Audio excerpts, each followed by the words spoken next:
1979년도 10월 26일 날 우리 대한민국은 아주 큰 슬픔에 잠겼었습니다. 제가 그때 군에 있었는데 제대를 한 달 남기고 있었습니다. 그 시절은 대한민국 국민들이 독재 정권으로 인해서 힘들어하고 있었습니다만은 그럼에도 불구하고 대한민국을 경제개발도상국으로 이끌어가던 대통령 박정희 대통령이 최측근에 의해서 암살당하는 사건이 일어났기 때문에 온 국민들이 슬픔에 잠겼었습니다. 그때 모든 국민들은 이 대한민국이라고 하는 나라가 과연 어떻게 될 것인가 몹시 불안해했습니다. 대한민국을 이끌어가던 선장이 사라짐으로 인해서 대체하고 있던 북한이라고 하는 나라가 어떻게 움직일 것인가, 경제적으로 발전하던 대한민국이 그 큰 배가 이제는 어떻게 될 것인가, 침몰하고 말 것인가, 아니면 다시 일어설 것인가 하는 그러한 모든 일들에 대해서 국민들이 숨을 죽으면서 걱정하던 시절이 있었습니다. 오늘 우리가 읽은 본문은 이스라엘의 마지막 족장인 야곱이 죽고 그의 유언에 따라 야곱의 아들들이 아버지 야곱을 가나안 땅에 있는 조상들의 무덤에 장사 지내주는 모습입니다. 얼핏 보기에는 야곱의 죽음이 그저 평범한 한 가정의 가장 정도의 죽음으로 여기고 넘어갈 수 있습니다.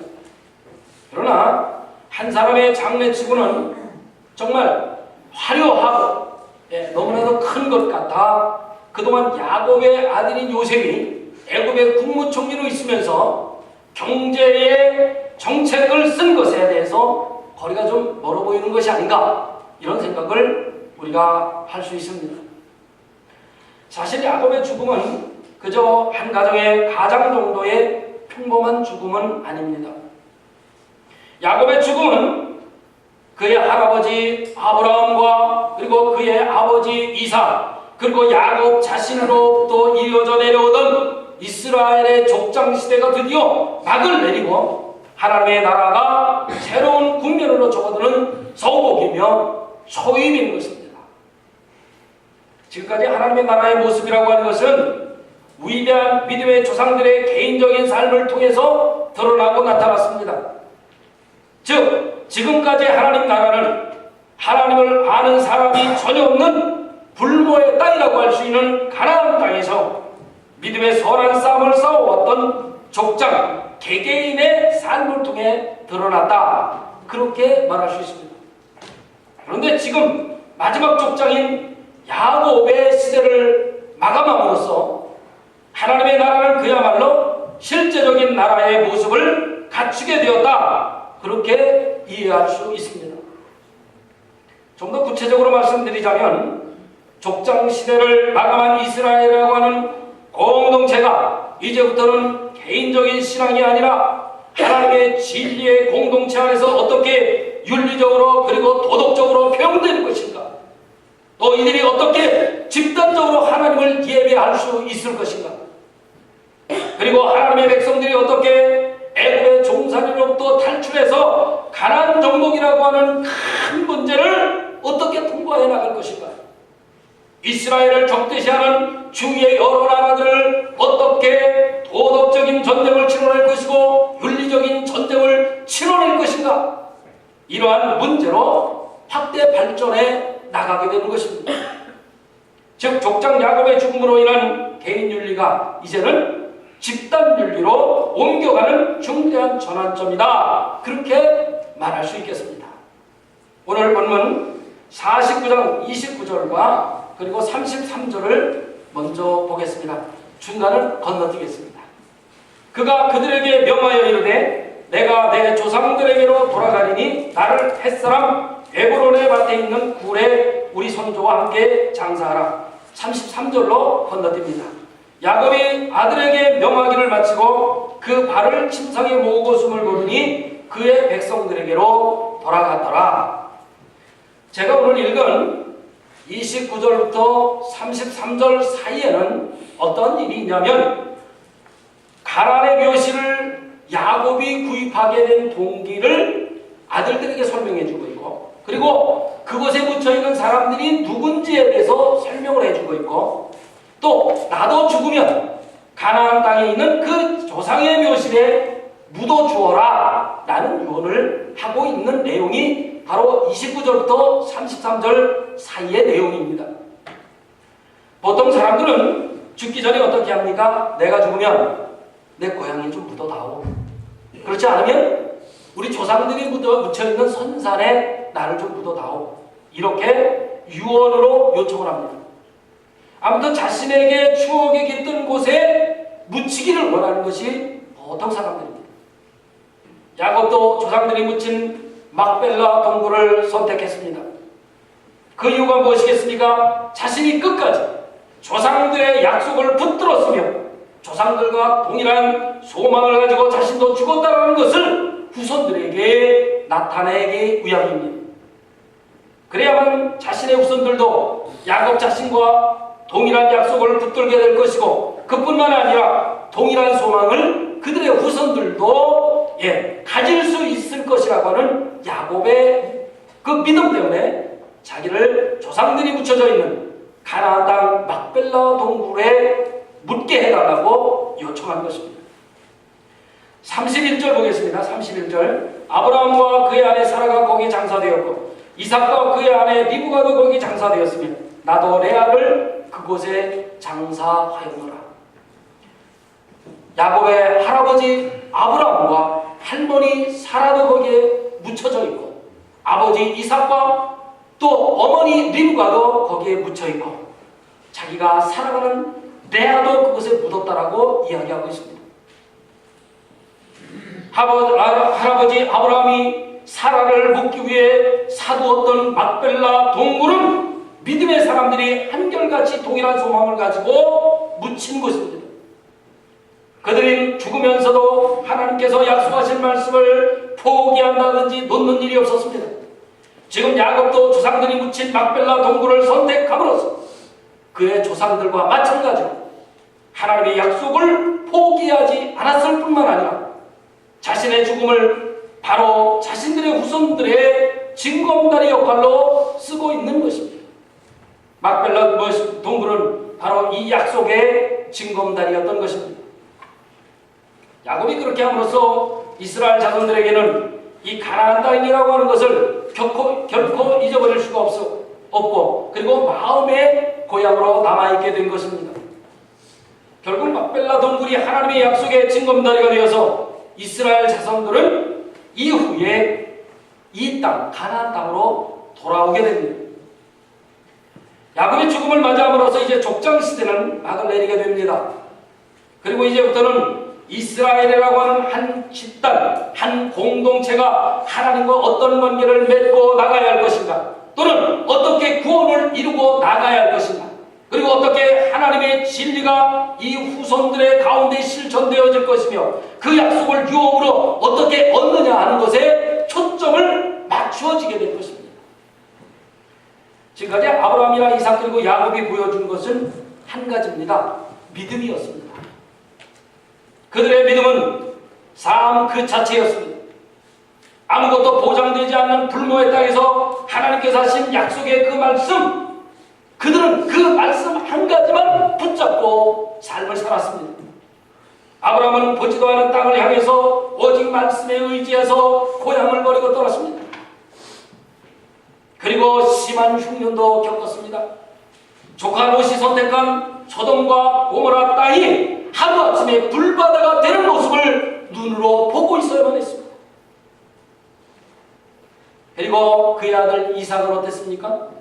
아버지 아브라함의 믿음을 보고 자랐지만 그도 어려움을 겪기는 마찬가지였습니다. 어렵게 우물을 팝니다. 양떼를 먹여야 하는데 방해꾼이 나타납니다. 그럴 사람들이 쫓아와서 몇 번씩으로 반 우물을 덮어버립니다. 쫓겨납니다. 그러한 일이 이삭에게 계속해서 반복되었습니다. 어려운 삶을 살기는 이삭도 마찬가지입니다. 야곱은 어땠습니까? 가나안 땅으로 돌아가기 위해서 외삼촌 라반의 집에서 아이들과 소 4명을 데리고 그리고 양떼들을 몰고 야밤도주를 해야만 했습니다. 세겜에서는 어떻습니까? 세겜 땅에 머물러 있을 때 딸이 하나밖에 없었는데 그 외동딸이 세겜 사람들로부터 그만 강간을 당하는 사건을 그가 겪어야만 했습니다. 그뿐만이 아닙니다. 세겜 땅에 있는 모든 남자들을 다 아들들이 살육하는 그러한 현장을 그가 볼 수밖에 없었습니다. 그리고 극심한 중년으로 인해서 애굽이라고 하는 낯선 땅으로 이민을 와야 하는 그러한 어려움도 야곱은 겪고 살았습니다. 이처럼 족장들의 삶이라고 하는 것은 약속대로 우리가 생각하는 그런 풍족한 삶이 아니라 평생도록 자기에게 닥친 환경하고 싸워나가야만 했고 그리고 쫓겨다녀야 했고 죽음에 직면하는 어렵고 고통스러운 삶을 살아야만 했습니다. 그러나 그들은 결코 좌절하거나 낙심하거나 죽지 않았습니다. 그들이 살아남을 수 있었던 것은 돈이라든지 명예라든지 어떤 학벌 때문이 아니었습니다. 그들은 오직 하나님의 말씀만을 의지하고 믿음으로 살아갔습니다. 그들이 믿을 수 있는 것은 오직 하나님의 약속의 말씀뿐이었습니다. 그들은 이 약속의 말씀을 믿고 그 어느 누구도 흉내낼 수 없는 믿음의 연주를 평생 해냈던 것입니다. 약속의 말씀을 그들이 붙들고 있었기 때문에 죽음의 문턱에 이르렀지만 살아남을 수 있었고 그들의 잘못된 삶, 어려운 삶 모두를 뒤집어 바꿀 수 있었습니다. 우리는 지난 거의 10여 년 동안 극심한 경제적인 어려움 속에 살고 있습니다. 저뿐만이 아니라 여러분 모두가 다 이런 어려움을 겪으셨을 것이고 또 지금도 겪는 분들이 계실 것입니다. 아버지는 집을 내놓아야 했고 아이들은 학업을 포기할 수밖에 없었습니다. 그러나 이것은 우리로서는 믿음의 역사를 다시 쓸 수 있는 좋은 기회입니다. 지금이 기도할 때고 하나님의 약속의 말씀을 붙들고 삶을 바꿀 때입니다. 나의 신앙을 그리스도의 장성한 분량으로 이끌 수 있는 좋은 기회입니다. 사람이 포기하면 무서울 것이 없지 않습니까? 이제는 다시 믿음의 경기장으로 돌아가서 선한 싸움에 믿음의 싸움을 싸워서 승리할 수 있는 기회를 우리가 잡은 것입니다. 그러나 우리가 기억해야 할 것이 하나 있는데 그것은 믿음으로 그들의 삶을 살아온 그 어느 족장들도 약속의 땅, 가나안 땅을 차지하지 못했다는 것입니다. 그리고 모두 다가 막벨라 동굴에 묻힘으로써 하나님의 약속이 소망으로 남게 되었다는 사실입니다. 그들은 동일한 소망을 가지고 그 성취를 기다렸지만 이루지 못하고 인생을 마감했습니다. 저와 여러분들이 경제적으로 어려운 삶을 지금 살고 있습니다만 그럼에도 불구하고 우리가 인생을 마감하는 동안에 해결되지 않을 수도 있습니다. 그럼에도 불구하고 우리는 하나님의 약속의 말씀을 붙잡고 소망을 가지고 우리는 끝까지 감당해 나가야 합니다. 우리의 삶을 바꿔 나가야 합니다. 그렇다면 왜 믿음의 조상들에게 이런 결과가 있었을까 하는 것입니다. 이것이야말로 하나님의 뜻과 우리의 뜻이 얼마나 다른지를 알게 하는 좋은 예입니다. 우리들의 생각에는 어떻습니까? 하나님의 나라가 당장 가시적으로 즉 내가 살아있는 동안에 내가 눈으로 보는 그래서 내 눈으로 볼 수 있는 이루어지는 것을 우리는 원하고 기도하고 있습니다. 그러나 하나님께서는 약속하신 말씀 그 자체만을 붙들고 살아왔던 족장들처럼 그들도 한 병의 땅도 차지하지 못한 데 막벨라 동굴에 장사 지냈던 것처럼 우리들도 혹여라도 어려운 삶이 계속 지속된다 할지라도 우리는 낙심하지 말고 좌절하지 말고 끝까지 소망을 붙들어야만 할 것입니다. 예수님은 마가복음 8장에서 이런 말씀을 하십니다. 한 생명이 온 천하보다 귀하다. 즉 죄인한 사람이 하나님께로 돌아와서 새 사람이 되는 것이 온 천하를 만드는 일보다 더 귀하다. 그런 뜻입니다. 온 천하는 말씀 한마디면 하나님은 창조하실 수 있습니다. 그러나 죄인한 사람이 하나님께로 돌아와서 그 이후로 자신의 믿음을 고백하고 자신이 죄인임을 고백하고 그 몸으로 하나님을 섬기기까지는 엄청난 일들이 겹치게 될 것이고 또 그것이 엄청난 어려운 일이라는 것입니다. 그렇다면 하나님께서 그렇게 믿음의 조상들에게 철석같이 약속하셨음에도 불구하고 왜 족장시대에 가나안 땅이 허락되지 않았을까 하는 점입니다. 하나님께서는 우리가 생각하는 그런 눈에 보이는 가시적인 땅이 아니라 그들에게 궁극적인 땅을 주시려고 했다는 것입니다.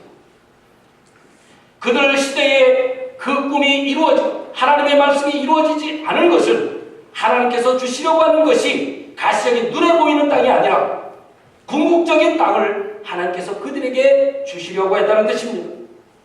아브라함은 아마 그곳에서 가나안 땅과는 비교할 수 없는 정말 아름다워 기름진 그 땅을 차지하였을 것입니다.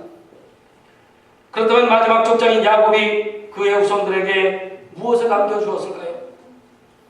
야곱이 가장 큰 업적이 있는데 그것은 무엇이냐면 자식 12를 다 하나님의 백성들로 만들었다는 것입니다. 아브라함은 아들들 중에서 오직 이삭만을 하나님의 백성으로 만들었습니다. 첫 하갈로부터 제일 먼저 얻은 이스마엘은 하나님을 떠나고 말았습니다. 그리고 이삭은 어떻습니까? 쌍둥이 아들을 낳았는데 그 중에서 야곱만을 얻고 말았습니다. 그러나 야곱은 12아들들 모두를 다 하나님의 백성이 되도록 했고 이스라엘 12지파가 되도록 했고 구약교회의 기초를 쌓아놓았던 것입니다. 이것이 야곱으로서는 가장 최고의 업적입니다. 그리고 또 다른 야곱의 업적이 하나 있는데 무엇이냐면 모든 후손들을 애굽으로 이끌고 내려와서 앞으로 이스라엘이 출애굽할 수 있는 기초를 만들어 주었다는 것입니다. 야곱의 외삼촌집 라반을 떠나 가나안으로 돌아가기는 했습니다마는 가나안 땅은 신앙의 공동체가 믿음을 키울 수 있는 것이 아니었습니다. 가나안 땅은 음란했습니다. 그리고 영적으로 타락한 것이었습니다. 하늘의 별과 같이 바다의 모래와 같이 민족이 신앙으로 자랄 수 있는 그런 것이 가나안 땅은 아니었다는 것입니다. 그러나 애굽은 어떻습니까? 민족으로서의 이스라엘이 만들어질 수 있는 그들만의 충분한 공간을 가질 수 있었던 것이 바로 애굽이었습니다.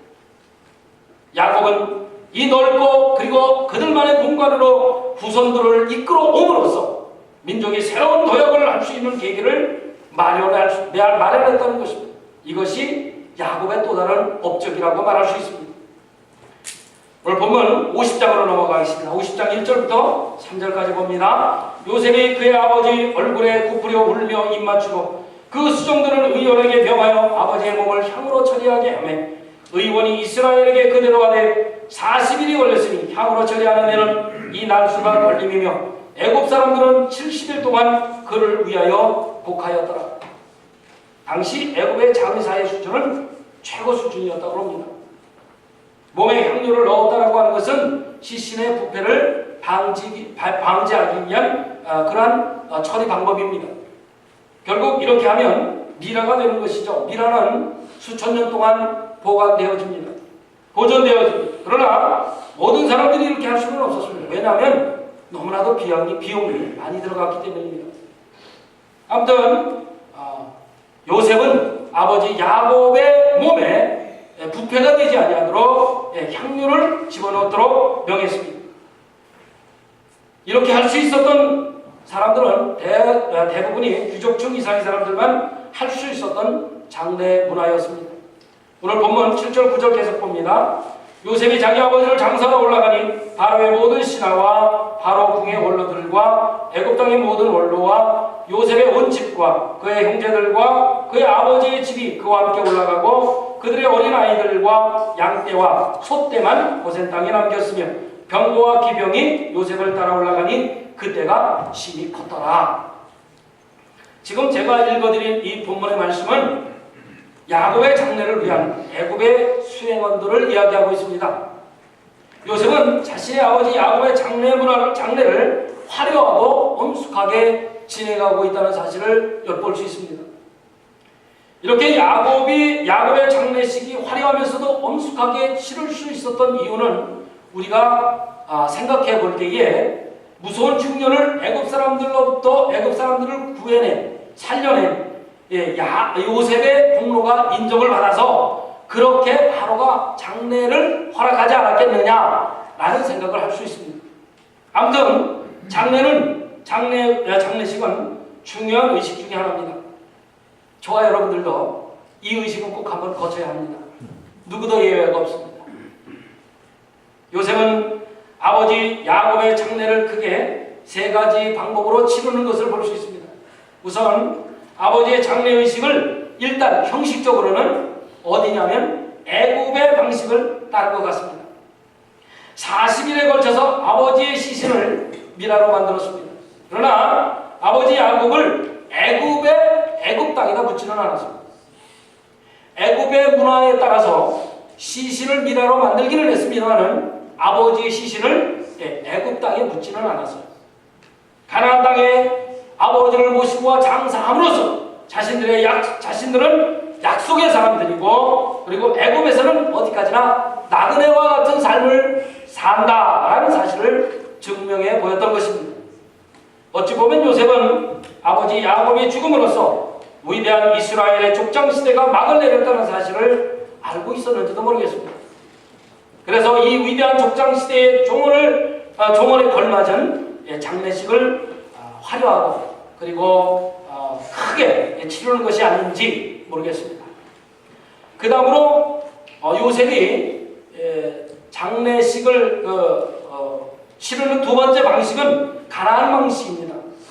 오늘 보면 50장 10절부터 11절까지 보겠습니다. 그들이 요단강 건너편 아닷 타작마당에 이르러 거기서 크게 울고 애통하며 요셉이 아버지를 위하여 7일 동안 애곡하였더니 그 땅 거민 가나안 백성들이 아닷 마당에 애통을 보고 이르되 이는 애굽 사람의 큰 애통이라 하였으므로 그 땅 이름을 아벳 미스라임이라 하였으니 곧 요단강 건너편이다. 이제 우리나라도 문화가 많이 달라지고 있습니다. 많은 분들이 국제 결혼을 하고 있죠. 그래서 문화도 서서히 바뀌어 나갑니다. 농촌에 사시는 분들이 이렇게 아내를 맞이할 수가 없으니까 다른 나라에서 이렇게 부인을 이렇게 데려옵니다. 예를 들면 이런 거죠. 베트남에서 부인을 이렇게 데려오게 될 때에 어떤 식으로 하냐면 처음에는 베트남에서 결혼식을 일단 한번 합니다. 그리고 아내를 데리고 와서 한국에 와서는 또 한국식으로 결혼을 치릅니다. 그러니까 결혼을 하면서 두 번의 문화적인 차이가 있는 데서 두 번 결혼식을 하게 되는 것이죠. 아무튼 우리나라도 이렇게 바뀌어가고 있습니다.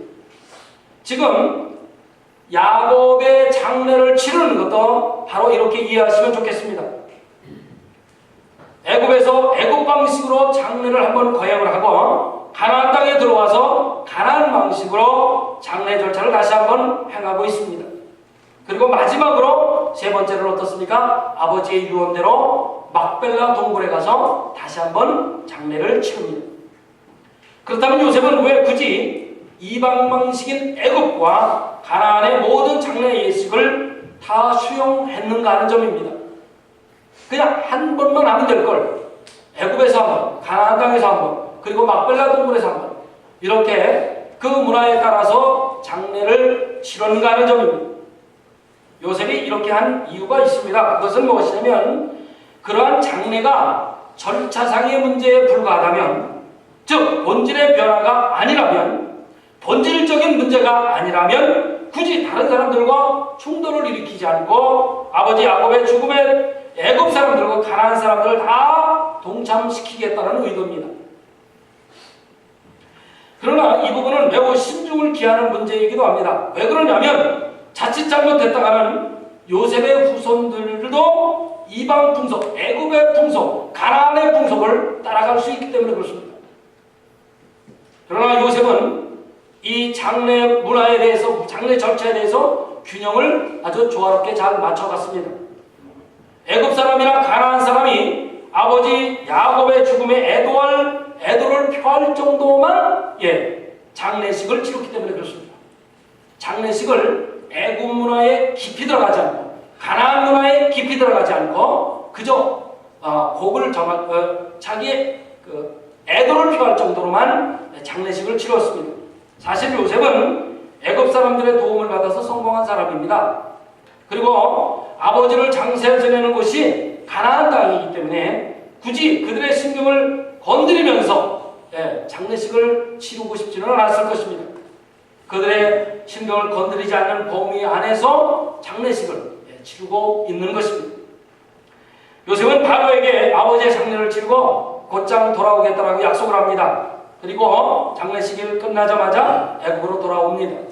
오늘 보면 5절과 14절을 보겠습니다. 먼저 5절 제가 읽습니다. 우리 아버지가 나로 맹세하게 하여 이르되 내가 죽거든 가나안 땅에 내가 파놓은 묘실에 나를 장사하라 하였나니 나로 올라가서 아버지를 장사하게 하소서 내가 다시 오리이다 하니 하라 하였더니 14절로 넘어갑니다. 요셉이 아버지를 장사한 후에 자기 형제와 호상꾼과 함께 애굽으로 돌아왔더라. 이제 야곱이 죽음을 맞이함으로써 족장시대는 막을 내렸습니다. 그리고 이제는 족장시대가 아닌 새로운 이스라엘의 시대가 열렸습니다. 이 새로운 시대는 무엇입니까? 족장시대의 개개인적으로 실천했던 믿음을 이제는 이스라엘의 공동체라고 하는 그런 공동체 안에서 새로운 윤리로 실천하는 시대를 말합니다.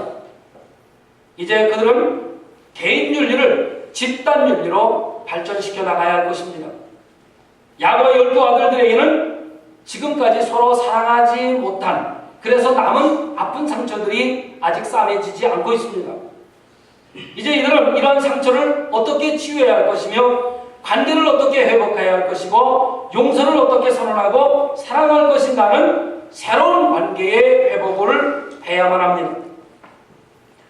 이제 그들에게 이런 과제를 안도록 남겨준 것입니다.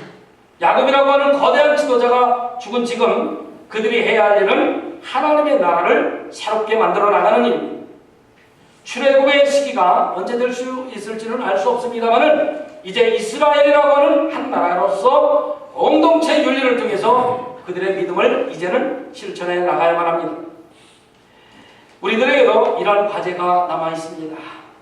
이것은 믿음으로 이 험악한 세상을 위대한 신앙의 삶으로 바꿔나가야 하는 과제입니다.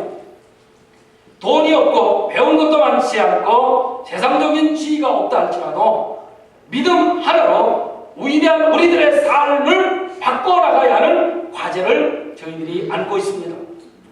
하나님의 말씀을 붙들고 믿음으로 이 세상을 위대하게 살아간다면 결단코 그 누구도 흉내낼 수 없는 구원받은 성도로서의 삶을 우리들이 살아갈 수 있을 것입니다. 아멘. 여러분 이것을 믿으셔야 합니다. 아멘. 그리고 우리 사랑의 한빛 공동체 안에서 믿음의 사람들과 함께 어울려서 받은 상처를 싸매줘야 합니다. 성도와 성도 사이에 서먹서먹한 분위기가 있다면 그것을 회복해 나가야 할 것이고 나에게 못되게 한 사람이 있을지라도 그 사람을 용서해야 하며 살아가는 과제를 우리들이 안고 있는 것입니다. 사실 우리 안에는 베냐민과 같은 기질이 있습니다. 베냐민은 이리같이 날카롭고 사람들을 핥히면서 자기 자신만을 방어하려고 하는 자기중심적인 기질이 있었습니다. 그 기질이 저와 여러분들에게도 남아 있습니다. 그렇지만 베냐민이 나중에 변화를 받게 됩니다. 베냐민은 굉장히 풍성하게 변화받습니다. 요셉은 어떻습니까? 요셉도 풍성한 삶으로 변화를 받습니다. 절대로 이기적이지 않았습니다. 자신을 죽이려고 한 형제들, 그들을 미워하거나 그들을 죽이려고 하지 않고 오히려 애굽의 총리가 되었을 때 그들을 용서하고 그들의 처자식들 그리고 그들의 가족 모두를 애굽으로 불러내려서 그들을 먹여 살렸습니다. 그런데 우리는 아직 이기적인 마음을 가지고 있습니다. 남이 어떻게 되든 상관하지 않습니다. 나만 잘되면 된다라고 하는 생각을 가지고 있습니다. 나에게 잘하면 자기도 잘하고 남이 나에게 좀 못하면 배척해버립니다. 그러나 그것은 사랑의 공동체를 만들어가는 방식이 절대로 아닙니다. 사랑의 공동체를 만들어가기 위해서는 내가 먼저 희생해야 합니다. 내가 먼저 다른 사람들 용서해야 합니다. 내가 먼저 다른 사람들 사랑해야 합니다. 내가 먼저 다른 사람들에게 손을 내밀어야 합니다. 이것이 저와 여러분들에게 남겨진 숙제입니다. 예수님은 죄가 없으신 분이셨습니다. 그럼에도 불구하고 나 같은 죄인을 살리시기 위하여 십자가에 못 박혀 죽으셨습니다. 나를 대신해서 대속제물이 되어주셨습니다. 그런데 나는 용서함을 받았음에도 불구하고 다른 사람들을 용서할 수 없다면, 다른 사람들을 위해서 희생할 수 없다면 그것은 사랑의 공동체를 만들어가는 데 걸림돌이 되고 말 것입니다. 빚을 졌으면 빚을 갚아야 하는 것입니다. 사랑의 빚을 예수님으로부터 내가 졌다면 나는 다른 사람들에게 그 사랑의 빚을 갚아줘야만 마땅합니다. 여러분, 새로운 한 주간도 주님의 십자가만을 생각하시기를 바랍니다. 주님이 나를 위해 골고다 언덕에서 피 흘리심을 기억하시기 바랍니다. 왜 나를 위해 십자가에서 죽으셔야만 했는지 생각하고 한 주간을 사시기를 원합니다. 그러면 우리들에게 남은 숙제, 우리 한빛 공동체에게 남겨진 숙제를 우리는 충분히 풀어갈 수 있을 줄로 믿습니다. 사랑하는 성도 여러분, 오늘 이 예배를 통해서 우리의 생각을 완전히 새롭게 바꾸십시다. 하나님께서 우리에게 허락하신 이 한빛 장로교회 공동체를 새롭게 하기 위해서 내가 해야 할 일이 과연 무엇인지, 하나님께서 나에게 맡겨주신 과제, 숙제가 과연 무엇인지 생각해 보십시다. 언젠가는 우리들의 후손들이 우리들을 평가하지 않겠습니까? 후손뿐만 아니라 하나님 나라에 들어갈 때 하나님께서 과연 나를 어떻게 평가하실지도 생각해 보아야만 합니다.